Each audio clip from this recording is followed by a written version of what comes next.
My name is Garrett Mason. I am the Senate Majority Leader for Maine. And yes, we do have a Republican Senate majority in Maine.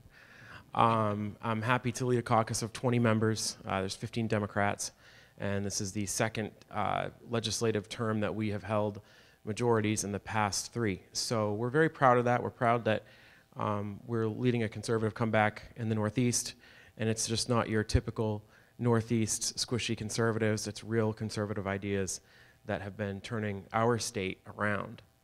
I'd like to take the opportunity to thank GOPAC, David and all of his staff. This event is one of the ones that I look forward to the most. It does give us an opportunity as legislators to be able to share ideas with each other and talk about what we might be able to do in our states that others have already done in theirs. Like Brant said, we are laboratories of democracy, and I know I've stolen some of you guys' ideas. I mean, and I'm sure that we've done some back and forth, but GOPAC has done great work for us. So thank you to everyone here for putting on such a great event. So we've all really enjoyed it. I want to talk to you about 3 things that we have started in Maine and we would like to finish in the 128th legislature, which is coming up in the next 2 years. I want to talk to you about income tax, energy, and education. In Maine, we have a unique, one-of-a-kind problem, and we are only bordered by one other state, and that is New Hampshire. New Hampshire has this nasty little habit of being just a little bit more conservative than we are. We are competing against them in income tax. They have none. We have a top marginal rate of 7.15%, which has been lowered by 2% over the past couple of years. We also fight with them on sales tax. We have 5.5%. They have none. So, and when you come from New England, I have a lot of friends from college that used to be from down south or out west, and they can knock off, a few states really quick driving through New England. And when you have so much compaction like that, it's really easy for a business to go locate in New Hampshire, where they can employ people from Maine, pay no income tax, and also buy all their goods and services in New Hampshire. And it makes it very difficult for businesses in Maine to compete against those in New Hampshire. So we've been, our governor's top priority has been the elimination of the income tax. I'm not sure that we'll get there over the next 2 years, but we're going to come close. Democrats have acquiesced on that.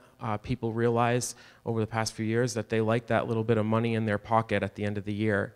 And it has been an economic boon to us because we have seen in this year $150 million go back into the general fund that's over budget. And for a little state like ours, that's a lot of money.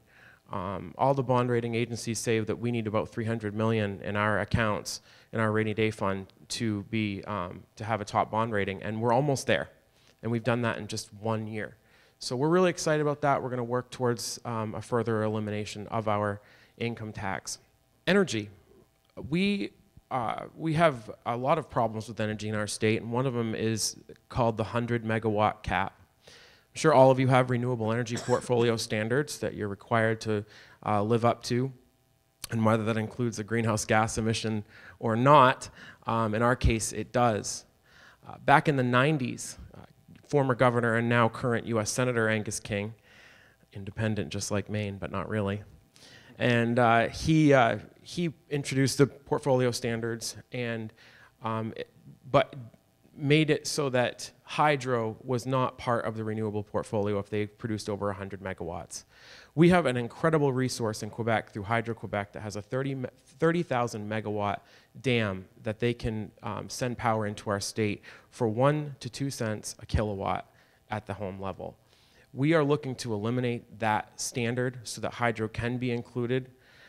That has been a goal of ours for the past 4 years, and we think that with a little bit more push, we'll be able to do that and provide really low-cost energy for manufacturing in our state. The final thing is education. In regards to education in Maine, my first bill that I ever put in was for charter schools, and it passed in 2011. We had a cap of 10 for the first 10 years. We will be, at this fall, we will have 9 open, and they've been runaway successes. So my goal is to eliminate that cap and have more charter schools in Maine. And the final thing that I want to say to wrap all this up, we've made incredible progress, but I want to give warning to those who live in states that have citizen initiative ways of getting laws passed. The left has decided that they cannot take 8 years of Paula Page, so they have decided that they are going to legislate at the ballot box. We have 5 referenda, which is a record for our state this year, involving everything from universal background checks to a 3% surcharge on anybody making over $200,000 a year on their income tax. If that one in particular passes, we will have the second highest tax rate in the nation, second only to California at 10.25% income tax for anybody making over $200,000 a year. And it's all for the guise of going back to education.